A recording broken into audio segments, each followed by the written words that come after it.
نستعينه ونستغفره ونؤمن به ونتوكل عليه ونعوذ بالله من شرور أنفسنا ومن سيئات أعمالنا من يهده الله فلا مضل له ومن يضلله فلا هادي له ونشهد أن لا إله إلا الله وحده لا شريك له ونشهد أن سيدنا وسندنا ونبينا وحبيبنا وكريمنا ورؤوفنا ورحيمنا ومولانا وملجانا وماوانا محمدا عبده ورسوله أما بعد فأعوذ بالله من الشيطان الرجيم بسم الله الرحمن الرحيم يا أيها الذين آمنوا اتقوا الله وكونوا مع الصادقين صدق الله مولانا العلي العظيم وصدق رسوله النبي الأمين ونحن على ذلك لمن الشاهدين والشاكرين والحمد لله رب العالمين۔ میر محفل، صدر محفل، جان محفل، حضرت قبلہ پیر صاحبزادہ سید محمد مدثر حسین شاہ صاحب دامت برکاتہم العالیہ اور سٹیج پر تشریف فرما ذی وقار و ذی احتشام مشائخ اعظام، علماء کرام اور مکرم و معزز حاضرین محفل،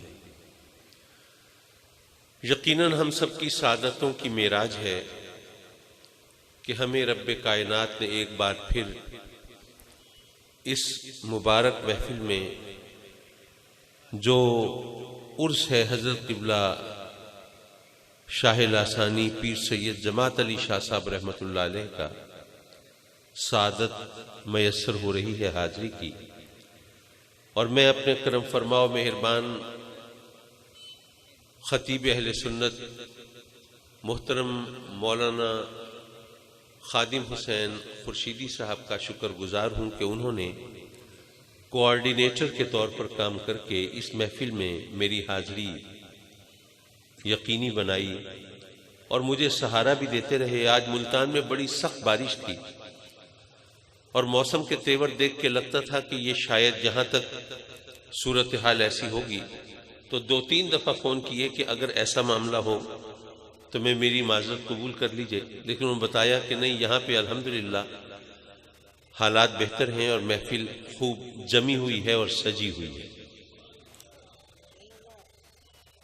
حضرات مکرم، مجھے زیادہ دیر آپ دوستوں کی سماعتوں کا امتحان نہیں لینا۔ مجھے ویسے بھی یہ احساس دامنگیر ہوتا ہے، لوگوں کا تقاضا ہوتا ہے جی آپ پنجابی میں تقریر کریں، اب پنجابی مجھے آتی نہیں۔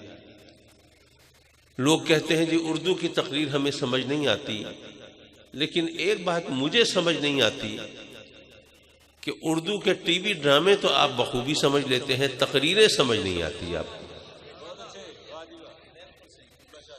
بہرحال انشاءاللہ آپ کی توجہ ہوگی تو کچھ کہنے سننے کا لطف رہے گا۔ حضرات مکرم، کبھی آپ نے سوچا کہ انسان کا خمیر تو خاک سے اٹھا ہے، جبکہ جو فرشتے ہیں وہ نوری مخلوق ہیں، اور جو جن جو ہیں وہ بھی بہرحال ناری ہیں، اور نار خاک سے تو افضل ہے۔ تو نوری اور ناری مخلوق کی موجودگی میں خاکی انسان کو یہ شرف اشرف المخلوق ہونے کا کیوں ملا؟ یہ فضیلت انسان کے حصے میں کیوں آئی؟ ایک جملہ بول رہا ہوں، جملہ ذرا مشکل ہے لیکن پھر اس کی وضاحت کرتا چلوں گا۔ یاد رکھیے، روشنی اپنے ظہور کے لیے کثافت چاہتی ہے، کیا مطلب؟ ذرا اس کی وضاحت کرتا چلوں۔ جب ہم بچے تھے تو ہماری کتابوں میں ایک ایکسپیریمنٹ، ایک تجربہ لکھا ہوا تھا کہ اگر آپ ایک ڈارک چیمبر میں ہوں، ایک تاریک کمرے میں ہوں، سارا کمرہ تاریک ہے، اندھیرا ہے، لیکن فرش پر روشنی کا ایک دائرہ نظر آ رہا ہے،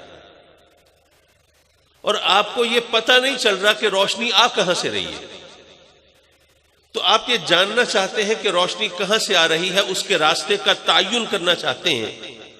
تو وہ اس ایکسپیریمنٹ میں لکھا تھا کہ بڑا آسان طریقہ ہے، اگر آپ اس کمرے کے اندر گرد و غبار اڑا دیں، کوئی میلا کپڑا جھاڑ دیں، کوئی مٹی اڑا دیں کمرے کی فضا میں، تو جب مٹی کے ذرے روشنی کے راستے میں آئیں گے تو سارا راستہ جگمگا جائے گا۔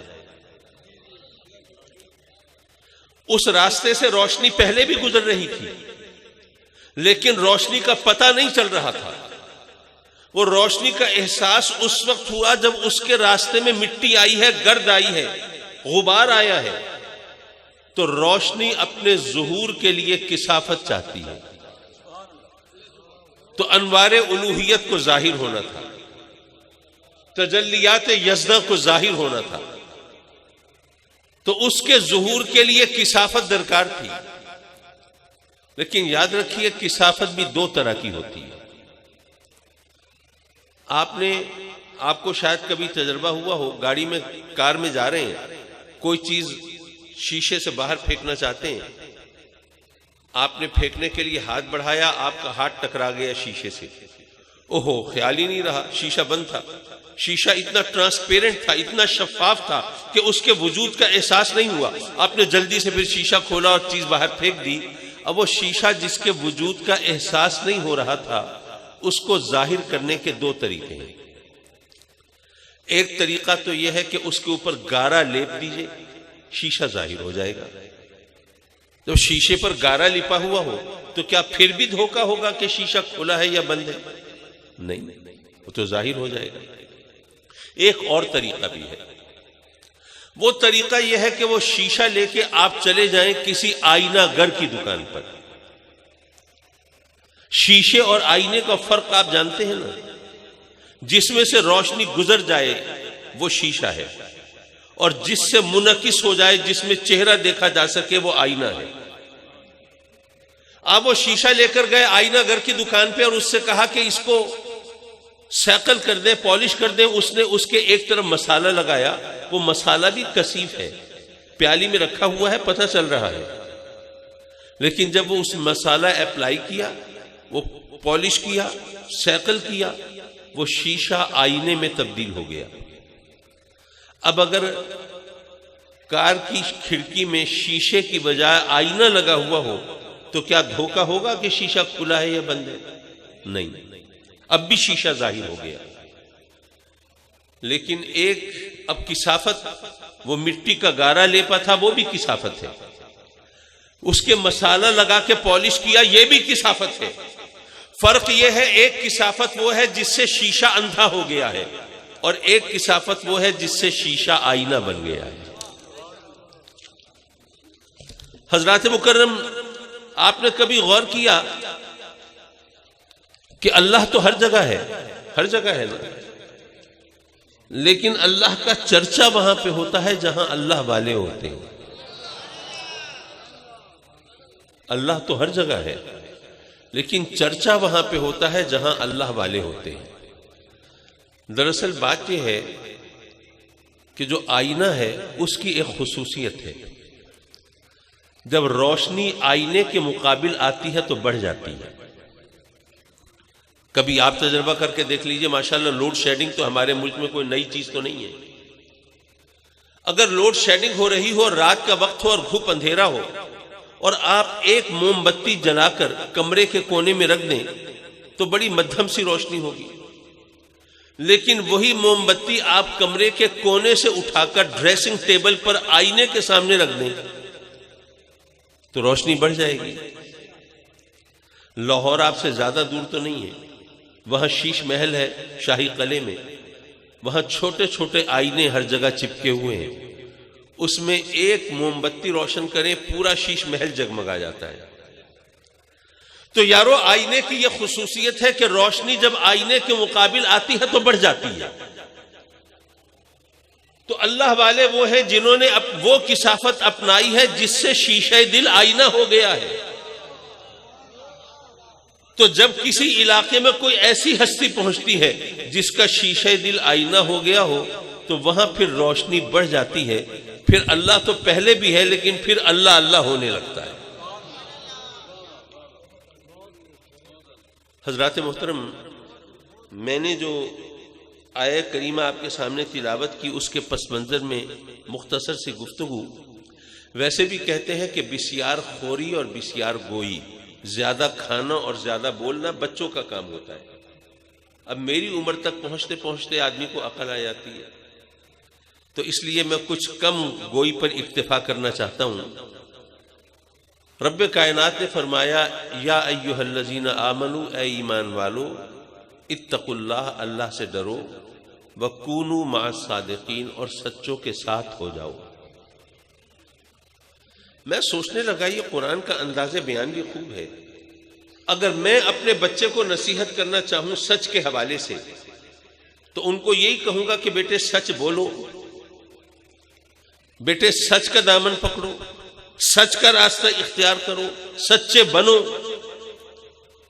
میں بچے کو نصیحت کروں تو کہتا ہوں سچے بنو، سچ بولو، اور اللہ فرماتا ہے کہ تم سچوں کے ساتھ ہو جاؤ۔ یہ انداز بیان کیا ہے؟ میں سوچنے لگا سچ کا پتہ کیسے چلتا ہے۔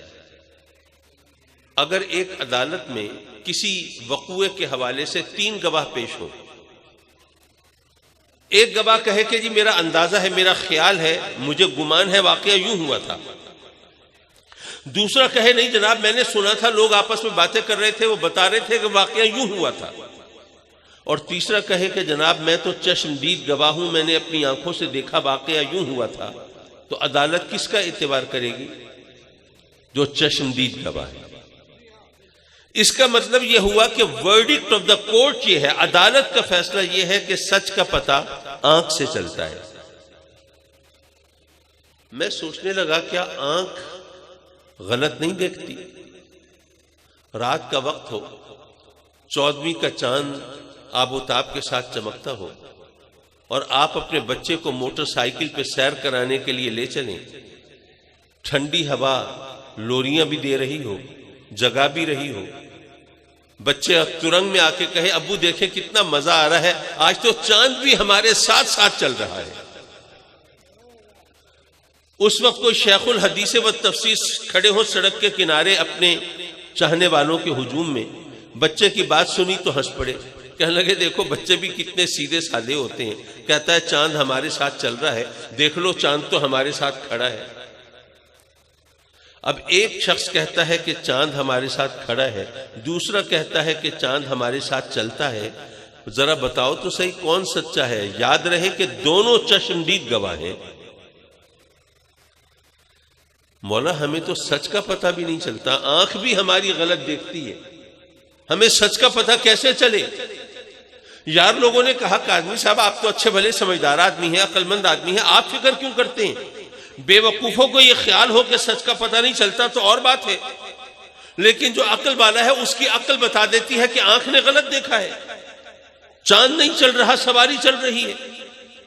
تو عقل والوں کو تو اس بارے میں کوئی اندیشہ نہیں ہونا چاہیے، کوئی فکر نہیں ہونی چاہیے، ان کی عقل رہنمائی کر دیتی ہے۔ میں سوچنے لگا کہ کیا عقل غلطی نہیں کرتی؟ کوئی لمبا چوڑا فلسفہ نہیں، ایک جملے میں جواب ہے، یارو اگر عقل غلطی نہ کرتی تو کم از کم عقل مندوں میں تو کبھی اختلاف ہوتا ہی نہیں، لیکن یہاں تو سارا جھگڑا ہوتا ہی عقل مندوں میں ہے، ہم بے وقوف تو ویسے ہی زندہ باد مردہ باد کے چکر میں لگے رہتے ہیں۔ حضرات مکرم اب کیسے پتہ چلے سچ کیا ہے جھوٹ کیا ہے؟ مولا یہاں پر ٹی وی چینلز پر جو بریکنگ نیوز ہوتی ہیں وہ ہمیشہ سچ نہیں ہوتی، اخبارات کی شہ سرخیوں میں ہمیشہ سچ نہیں چھپتا، ہزاروں لاکھوں کے اجتماعات میں ہمیشہ سچ نہیں بولا جاتا. حد یہ ہے کہ ممبر و محراب پر بھی ہمیشہ سچ کا پتہ نہیں چلتا. ہمیں سچ کا علم کیسے ہو؟ ہماری آنکھ بھی غلط دیکھتی ہے، ہماری عقل بھی ٹھوکر کھاتی ہے. تو اللہ نے فرمایا کہ اے میرے بندو، تم سچ اور جھوٹ کے چکر میں نہ پڑو. تمہیں کیا پتا سچ کیا ہے جھوٹ کیا ہے؟ تم ایسا کرو، تم سچوں کے ساتھ ہو جاؤ، تمہیں بھی سچ مل جائے گا. اگر آپ غور فرمائیں تو قرآن میں یہی انداز ایک اور جگہ بھی اختیار ہوا ہے. سورہ فاتحہ تو ہر مسلمان بچے کو زبانی یاد ہوتی ہے نا. رب کائنات نے ہمیں مانگنے کا سلیقہ سکھایا ہے.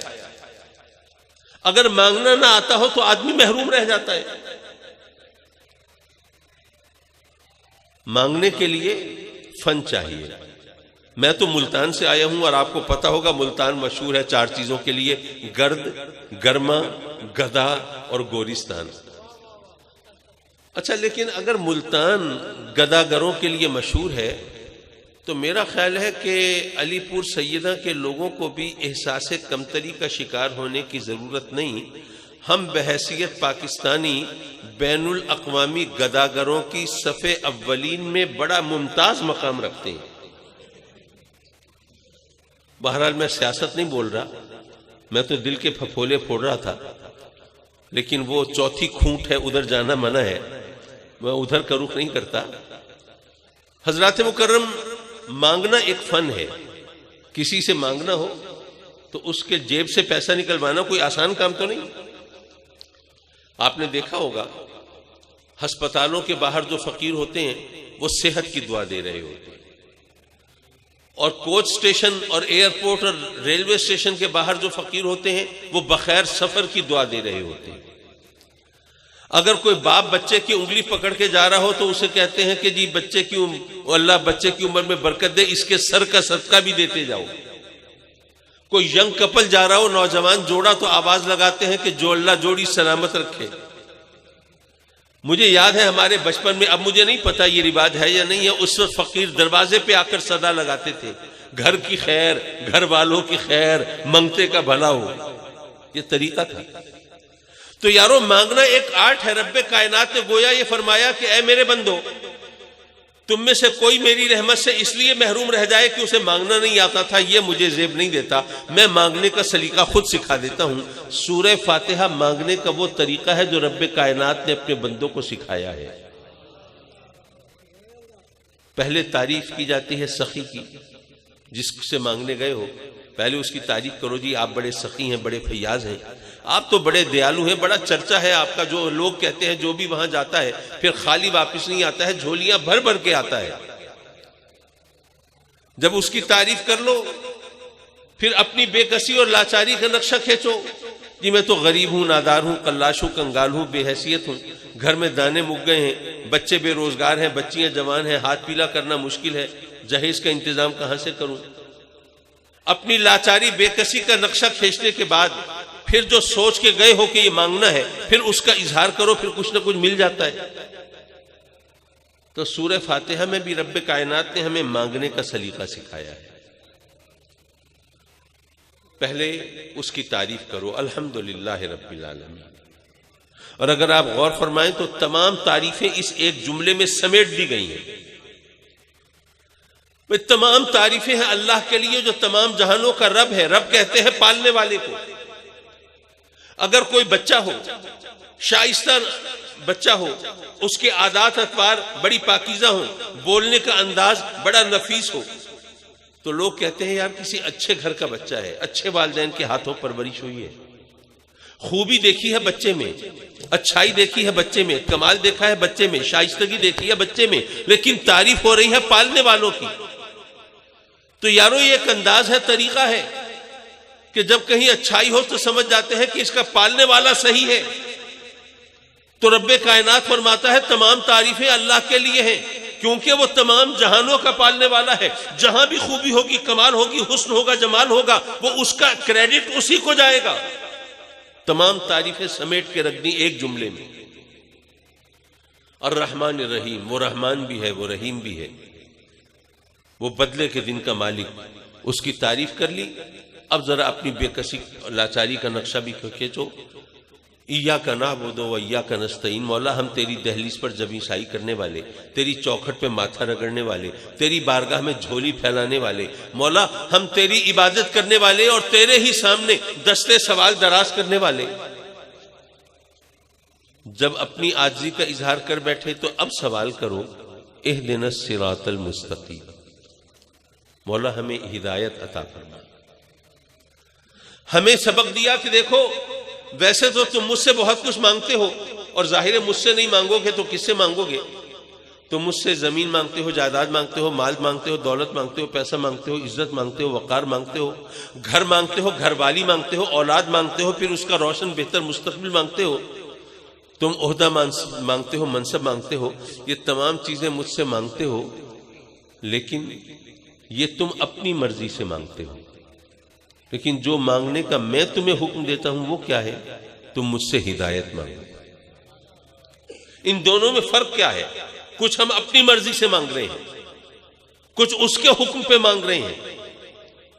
بھئی آپ بازار میں جا رہے ہیں، فقیر نے آواز لگائی اللہ کے نام پہ 10 روپے دے دو، آپ نے نہیں دیے، منہ پھیر کے چلے گئے، کیا آپ پر فتوے لگیں گے؟ کیا آپ کو برا بھلا کہا جائے گا؟ نہیں، آپ کی مرضی، آپ نے نہیں دیے، پتہ نہیں تھے جو بھی تھا نہیں دیے.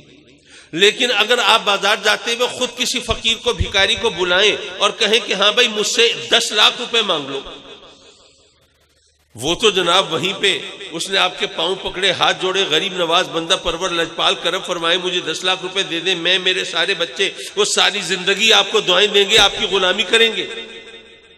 اب آپ منہ پھیر کے چل دیں، جاؤ بابا معاف کرو میں نہیں دیتا.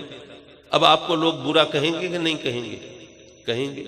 عجیب بات ہے یارو، پہلے 10 روپے مانگے کسی نے، آپ نے نہیں دیے، کسی نے برا نہیں کہا کہ یار دیکھو کتنا کنجوس ہے، مکھی چوس ہے. 10 روپے مانگے کسی نے اللہ کے نام پہ، وہ بھی نہیں نکلے اس کی جیب سے، کسی نے برا نہیں کہا. اب مانگنے والا 10 لاکھ مانگ رہا ہے اور آپ نے نہیں دیے تو لوگ برا کہہ رہے ہیں. کیوں؟ اس لیے کہ اگر مانگنے والا اپنی مرضی سے مانگے تو دینے والے کی مرضی ہے، چاہے دے چاہے نہ دے. لیکن کوئی سخی خود کہے کہ مجھ سے یہ مانگو اور پھر کوئی سوال کرے تو اب سخی پر لازم ہے کہ وہ ضرور دے. اگر نہیں دے گا تو پھر باتیں تو بنے گی، آوازیں تو کسے جائیں گے. لوگ کہیں گے تو صحیح کہ میاں اگر اتنی اوقات نہیں تھی، اتنی حیثیت نہیں تھی، اتنی پسلی نہیں تھی، پھر کیوں کہا تھا مجھ سے 10 لاکھ مانگ لو؟ غریبوں کے ساتھ، فقیروں بھکاریوں کے ساتھ مذاق کرتے ہو، شرم نہیں آتی؟ مانگنے والا اپنی مرضی سے مانگے، دینے والے کی مرضی چاہے دے چاہے نہ دے. لیکن جب دینے والا خود کہے کہ مجھ سے مانگو، اب کوئی سوال کرے تو اس پر لازم ہے ضرور دے. یارو جب بندہ کہتا ہے اہدنا الصراط المستقیم، ویسے کہے نہ کہے، پاک صاف ہو کر، باوضو ہو کر، اللہ کے گھر میں آ کر، اس کی بارگاہ میں دستبستہ کھڑا ہو کر تو کہتا ہے نا اہدنا الصراط المستقیم. کیا ہر ایک کو ہدایت مل جاتی ہے؟ ہر ایک کو تو نہیں ملتی. اب اس کے کہنے پہ کہہ رہے ہیں ملنی تو ضرور چاہیے تھی، تو پھر نہیں ملی. اب معاذ اللہ اللہ پہ آوازیں کسے جائیں گے، اس پر باتیں بنائی جائیں گی. بات دراصل یہ ہے کہ جب فقیر سے کہا کہ مجھ سے 10 لاکھ مانگو اور اس نے مانگے تو آپ تو صرف اس کا جملہ سن رہے ہیں، آواز سن رہے ہیں نا، لیکن دل میں کیا سوچ رہا ہے وہ تو نہیں پتا. ہو سکتا ہے دل میں سوچ رہا ہو کہ بے وقوف مرغا آج پھنسا ہے، بچ کے نہ جانے پائے، یہیں ذبح کر دو. لیکن جب کوئی بندہ رب کی بارگاہ میں عرض کرتا ہے اہدنا الصراط المستقیم، تو وہ نیت بھی جانتا ہے، عمل بھی جانتا ہے، ظاہر بھی جانتا ہے، باطن بھی جانتا ہے، جو بولتا ہے وہ بھی جانتا ہے، جو سوچتا ہے وہ بھی جانتا ہے، جو دکھاتا ہے وہ بھی جانتا ہے، جو چھپاتا ہے وہ بھی جانتا ہے. اس سے تو کچھ چھپا ہوا نہیں. وہ جانتا ہے کہ میرا یہ بندہ مجھ سے واقعی ہدایت مانگ رہا ہے، یا اس کو بچپن میں اس کے والدین نے، اس کے بزرگوں نے، اس کے استادوں نے یہ سورت رٹوا دی تھی، یہ نماز یاد کرا دی تھی، یہ رٹی رٹائی سورت پڑھ رہا ہے، یہ رٹی ہوئی نماز اس کی زبان پر جاری ہے. یہ سوچتا کچھ اور ہے، بولتا کچھ اور ہے. یہ زبان سے تو کہتا ہے اہدنا الصراط المستقیم، لیکن مانگتا مانگتا کچھ نہیں ہے. سچے دل سے اس سے ہدایت مانگ کے دیکھو تو صحیح ملتی ہے کہ نہیں ملتی. اب ہدایت مانگی تو رب کائنات نے گویا فرمایا کہ اے میرے بندو، مجھ سے ہدایت مانگی ہے تو میں ضرور عطا فرماؤں گا. لیکن تمہیں کیسے پتا چلے گا کہ اب مجھے ہدایت مل گئی؟ پہلے میں ذرا بھٹکا ہوا تھا، پہلے ذرا صراط مستقیم سے ہٹا ہوا تھا، اب آیا ہوں ٹریک پر، اب آیا ہوں سیدھے راستے پر۔ یہاں تو برگلانے والے بھی ہیں، بھٹکانے والے بھی ہیں، الٹے سیدھے فتوے دے کے ادھر ادھر کی باتیں بنا کے لوگوں کو غلط راستہ دکھانے والے بھی ہیں۔ ارے حرمین شریفین میں اللہ رسول کی باتیں کرنے کے بہانے اٹھا کر لے جانے والے بھی ہیں۔ تو ایک عام آدمی کو کیسے پتا چلے کہ اب میں سیدھے راستے پہ آیا ہوں؟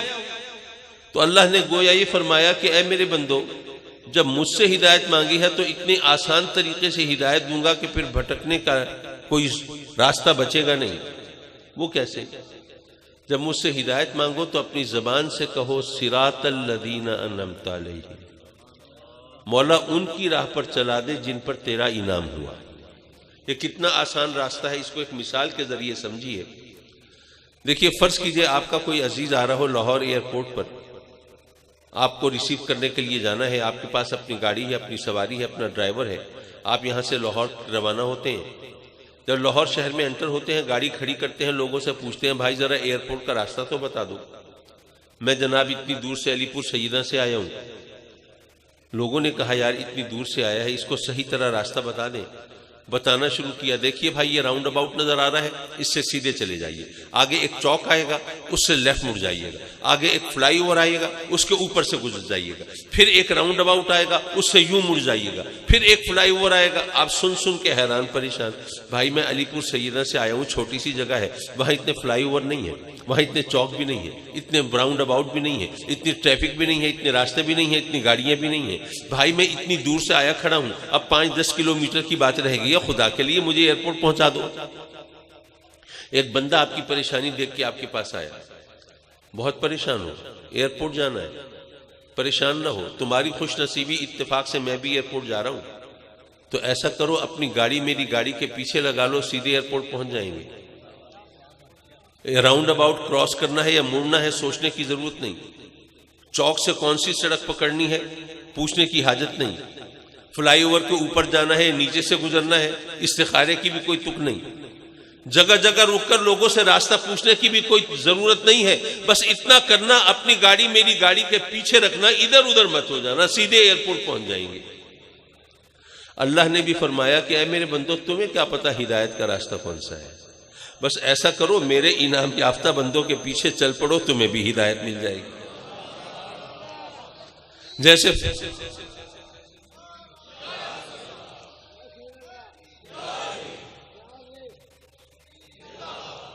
جیسے فرمایا تھا نا کہ تمہیں کیا پتا کہ سچ کیا ہے جھوٹ کیا ہے، جو سچے ہیں تم ان کے ساتھ مل جاؤ، تمہیں بھی سچ مل جائے گا۔ حضرات مکرم، وقت زیادہ ہو رہا ہے، میں اپنی گفتگو کو سمیٹنا چاہتا ہوں۔ سچوں کے ساتھ مل جاؤ تو تمہیں سچ ملے گا۔ سچ کا پتہ کیسے چلے گا؟ کہیں اور سے پتہ نہیں چلتا تو صدیق اکبر سے پوچھ لو۔ آپ کو یہ لقب کب ملا؟ جب شب معراج کی صبح ہوئی اور میرے آقا کریم صلی اللہ علیہ وسلم نے واقعہ معراج کا تذکرہ فرمایا، سفر معراج کا ذکر فرمایا، تو وہ جو کافر ہیں وہ بڑے خوش ہوئے۔ وہ سفر معراج پر خوش نہیں ہوئے، وہ اس لیے خوش ہوئے، انہوں نے کہا کہ یہ بات آج مسلمانوں کے نبی نے ایسی کہی جو سچ ہو ہی نہیں سکتی، کوئی مان ہی نہیں سکتا۔ اب پہلے یہ تو جو کچھ یہ کہتے تھے وہ سچ ہو جاتا تھا، اب یہ بات ایسی ہے جس کو کوئی سچ مان ہی نہیں سکتا۔ اب سب سے پہلے ابو بکر کو پکڑو نا، بہت سائیڈ لیتے ہیں، بہت تائید کرتے ہیں، شانہ بشانہ ان کے ساتھ کھڑے رہتے ہیں، ان کی ہاں میں ہاں ملاتے ہیں۔ اب دیکھتے ہیں وہ کیسے کہیں گے کہ انہوں نے یہ سفر کیا ہے۔ اب آپ کو گھیرنا چاہا تو اس وقت آپ جلوہ فکر نہیں ہیں، اب کافر گھات میں ہیں، طاق میں ہیں، انتظار میں ہیں۔ جیسے ہی آپ تشریف فرما ہوئے گھیر لیا۔ ہاں بھئی ابو بکر ذرا یہ تو بتاؤ، اگر کوئی شخص یہ کہے کہ میں راتوں رات مسجد حرام سے چلا، مسجد اقصی پہنچا اور راتوں رات وہاں سے نہ جانے کہاں اور گھوم پھر کے واپس بھی آ گیا، کیا خیال ہے؟ کہنے والا تمہارے خیال میں سچا ہوگا کہ جھوٹا ہوگا؟ سیدنا ابو بکر بھی غور فرماتے ہیں کہ آخر یہ مجھ سے کیوں پوچھ رہے ہیں، کسی اور سے بھی تو پوچھ سکتے تھے، کوئی چکر ہے صحیح۔ فرمایا کہ پہلے یہ بتاؤ یہ دعویٰ کیا کس نے ہے، یہ فرمان ہے کس کا؟ جب کافروں نے دیکھا کہ بتائے بغیر دال گلے گی نہیں، بات بنے گی نہیں، تو تنگ آ کے کہا کہ دیکھو جس کے نام کا کلمہ پڑھتے ہو، جس کو اللہ کا نبی مانتے ہوئی بات انہوں نے کہی، اب تم بتاؤ ابو بکر کیا ہو سکتا ہے ایسا؟ سیدنا صدیق اکبر نے کیا کہا؟ کیا یہ فرمایا کہ میاں تم تو کافر ہو، تم ثقہ راوی تو ہو نہیں، تمہاری بات کا کیا اعتبار، مجھے جانے دو آقا کریم کی بارگاہ میں، تصدیق کرنے دو، پوچھنے دو، پھر بتاؤں گا؟ نہیں، فرمایا کہ جب میرے آقا کریم کا فرمان ہے تو میں گواہی دیتا ہوں میرے آقا نے یہ سفر کیا ہے۔ بھئی یہ کافر ہے تو ہوتے رہے، لیکن عظمت تو میرے نبی کی بیان کرتے ہیں نا۔ تو صدیق اکبر کی سنت یہ ہے کہ اگر آقا کریم کی عظمت کافر سے سنو تو اس کا انکار بھی مت کرو۔ دوسری بات، صدیق اکبر نے گواہی دی سرکار کے سفر معراج کی، آقا کریم تک یہ خبر پہنچی تو آپ سے پھر صدیق اکبر کا لقب ملا۔ یہ بتاؤ کہ صدیق اکبر رضی اللہ تعالیٰ عنہ نے کیا میرے آقا کریم کو معراج پر جاتے ہوئے دیکھا تھا؟ نہیں، دیکھا نہیں تھا۔ پتہ چلا کہ آنکھ کی گواہی نہیں تھی۔ کیا معراج کا سفر عقل میں آنے والی چیز ہے؟ سفر معراج تو معجزہ ہے نا، اور معجزہ کہتے اس کو ہے جو عقل کو عاجز کر دے، عقل میں آنے والی چیز ہی نہیں ہے۔ پتہ یہ چلا کہ عقل کی گواہی بھی نہیں تھی، نہ آنکھ کی گواہی نہ عقل کی گواہی۔ ہم سچ کی کھوج میں یا آنکھ کو فالو کرتے ہیں یا عقل کی بات کو مانتے ہیں، لیکن یہاں پر نہ عقل کی گواہی ہے نہ آنکھ کی گواہی ہے۔ پھر صدیق اکبر کو سچ کیسے ملا؟ یارو انہوں نے ساری امت کو سبق یہ دیا ہے کہ اے لوگوں، اے کلمہ پڑھنے والوں، یاد رکھو کہ تمہاری آنکھ کچھ دیکھے اور تمہاری عقل کچھ کہے اور تمہارا نبی اس کے مقابلے میں کچھ اور کہے تو آنکھ کو جھٹلا دو اور عقل کا انکار کر دو اور نبی کی بات مان لو تو تمہیں سچ مل جائے گا۔ کہ معیار صداقت دراصل زبان رسالت ہے۔ ایک آخری بات اور پھر آپ سے رخصت۔ دراصل باتیں تو بہت سی ہوتی ہیں، میں محفل کا ایک ذوق بدلنے کے لیے ایک واقعہ سناتا چلوں کہ باتیں کس طرح بنائی جاتی ہیں۔ ایک شخص تھا، لکھنؤ کے نواب کو اس نے گدھا کہہ دیا۔ اب ظاہر ہے نواب صاحب کو گدھا کہہ دیا، ان کو تو مرچیں لگ گئی، ان کا اس بندے کو تو عبرت کا نشان بنانا چاہیے، اور ایسے میں نے یہاں پہ ڈانٹ ڈپٹ کر دی، کچھ کہلا دیا، کیا فائدہ، اس کو تو عدالت میں کھینچوں گا، وہاں سے جرمانہ کراؤں گا اسے۔ لے گئے عدالت میں، وہاں پہ جناب یہ بات آئی سامنے تو جج صاحب نے وہ اس کو جرمانہ کیا، تم نے ایک باعزت نواب کو تم نے گدھا کہا تو تمہیں جرمانہ دینا پڑے گا۔ اچھا جی ٹھیک ہے جج صاحب، آپ کا فیصلہ ہے۔ چلنے لگے تو بندہ رکا۔ جج صاحب یہ بتائیے کہ اگر میں کسی گدھے کو نواب صاحب کہہ دوں تو کوئی اعتراض ہے؟ جج نے کہا کہ بھئی گدھے کو جو چاہو کہو، میرا گدھے سے کیا لینا دینا، گدھا تو نہیں آیا میرے پاس کہ جی مجھے کیا کہا کیا نہیں کہا، گدھے کو جو چاہو کہو، اس پہ ہمیں کوئی اعتراض نہیں۔ اس نے کہا اچھا۔ پھر نواب کی طرف منہ کر کے کہتا ہے اچھا نواب صاحب پھر اجازت۔ بہرحال یہ بات کرنے کے انداز ہوتے ہیں، لیکن میں صرف نصیحت کے طور پر حضور محبوب الہی نظام الدین اولیاء رضی اللہ تعالیٰ عنہ کا بیان کردہ ایک واقعہ سنانا چاہتا ہوں۔ فرماتے ہیں کہ اللہ کا ایک نیک بندہ تھا، اس سے لو لگانے والا، پینگے بڑھانے والا، اس کے قرب کے درجات طے کرنے والا۔ آپ نے تو وہ اس واقعے میں اس شہر کا نام بھی لکھا ہے، لیکن اب وہ مجھے مستحضر نہیں ہے۔ فرمایا کہ وہ بندہ تھا، اللہ کا نیک بندہ تھا، اور روزی کمانے کے لیے دال روٹی کی چھابڑی لگاتا تھا۔ آج کل تو چھابڑیاں ہوتی نہیں، ریڑیاں لگ گئی ہیں، لیکن بہرحال ہمارے بچپن میں ہمیں یاد ہے چھابڑیاں بھی ہوتی تھیں۔ اچھا آج کل جو ینگسٹر ہیں، نوجوان ہیں، ان کو نہیں پتا کہ کھوٹا سکہ کیا ہوتا ہے۔ انہوں نے سنا تو ہے کھوٹا سکہ، کھرا سکہ، لیکن کھوٹے سکے کا ان کو پتہ نہیں۔ لیکن جو میری ایج گروپ کے لوگ ہیں ان کو یاد ہوگا ہمارے بچپن میں وہ سکے ہوتے تھے نا، زیادہ کثرت استعمال سے بعض اوقات ان کا چاند تارا گھس جاتا تھا اور حکومت کا مونو مٹ جاتا تھا، تو وہ پھر کھوٹا ہو جاتا تھا، کوئی قبول نہیں کرتا تھا، یا کسی نے اس کو ٹھوک پیٹ کے اس کے اوپر کچھ اور نشان ڈال دیے تو پھر وہ قبول نہیں کیا جاتا تھا، جی یہ کھوٹا ہو گیا ہے۔ تو وہ جو بزرگ تھے وہ دال روٹی کی چھابڑی لگاتے تھے روزی کمانے کے لیے۔ تو ایک دن ایسا ہوا کہ ایک نوجوان گیا، کھوٹا سکہ ان کو دیا اور اس سے دال روٹی مانگی، تو بزرگ نے وہ کھوٹا سکہ لوٹ پلٹ کے دیکھا۔ اب نوجوان سوچ رہا ہے کہ مجھے واپس دے دیں گے، بھئی سکہ کھوٹا ہے، اس کے بدلے تو دال روٹی نہیں ملتی. لیکن اس نے دیکھا کہ وہ دیکھ بھال کے وہ بزرگ نے وہ سکہ ڈال لیا اپنے گلے میں اور دال روٹی دے دی. نوجوان نے خیال کیا کہ لگتا یہ ہے کہ اب بوڑھے ہو گئے ہیں نا، نظر کمزور ہو گئی ہے، تو ان کو پتہ نہیں چلتا، کھوٹے کھڑے کی تمیز ہے نہیں، بس صرف پریٹینڈ کرتے ہیں، ذرا بہانہ بناتے ہیں، دیکھ لوگوں کو دکھاوا کرتے ہیں کہ مجھے پتہ چلتا ہے تاکہ لوگ بے وقوف نہ بنائیں، لیکن ان کو پتہ چلتا نہیں ہے. ورنہ یہ کیوں قبول کرتے اور دال روٹی کیوں دیتے؟ تو اپنے گھر جا کے لوگوں کو، گھر والوں کو کہا کہ بھئی کسی کے پاس کھوٹا سکہ ہو نا تو ضائع نہ کریں، وہاں سے جا کے دال روٹی کھا لیں. انہوں نے آزمائش کے طور پر ایسے ہی کیا، تو ایسے ہی ہوا. بزرگ نے کھوٹا سکہ لیا، دیکھا بھالا، گلے میں ڈالا، دال روٹی دے دی. اب تو کنفرم ہو گیا کہ ان کو نہیں پتہ چلتا، کھوٹے کھرے کی پہچان نہیں ہے. تو اپنے عزیزوں، رشتہ داروں، ہمسایوں کو بھی بتایا، بڑے کھوٹے سکے چلے وہاں پہ ماشاءاللہ. کچھ عرصے کے بعد ان بزرگ کا دنیا سے رخصت ہونے کا وقت آ گیا، اور اس وقت ان کے پاس وہ کھوٹے سکوں کے انبار لگے ہوئے. رب کی بارگاہ میں عرض کرتے ہیں کہ مولا تو جانتا ہے کہ تیرے بندے میرے پاس آتے تھے کھوٹے سکے لے کے، اور میں یہ سوچ کے واپس نہیں کرتا تھا کہ میں واپس کروں گا تو آس پاس کھڑے ہوئے لوگ اس کو شرمندہ کریں گے کہ تجھے شرم نہیں آتی ایک بوڑھے بزرگ کو دھوکہ دے کے کھوٹا سکہ چلانا چاہتا تھا. تو میں تیرے بندوں کو شرمندگی سے بچانے کے لیے کھوٹے سکے قبول کر لیتا تھا اور دال روٹی دے دیتا تھا.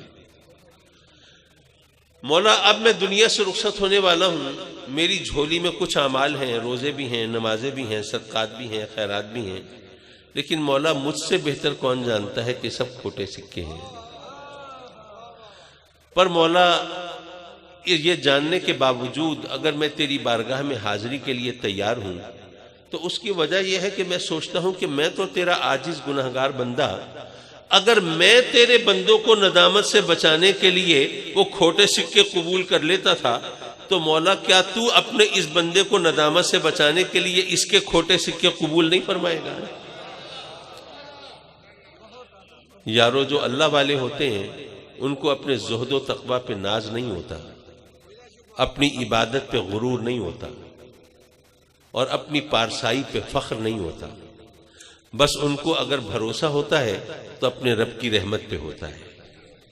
اگر ہم بھی اس کی رحمت پہ بھروسہ رکھیں تو انشاءاللہ اس دنیا میں بھی اور اس دنیا میں بھی اس کی رحمت سے محروم نہیں رہیں گے. وآخر دعوانا ان الحمدللہ رب العالمین.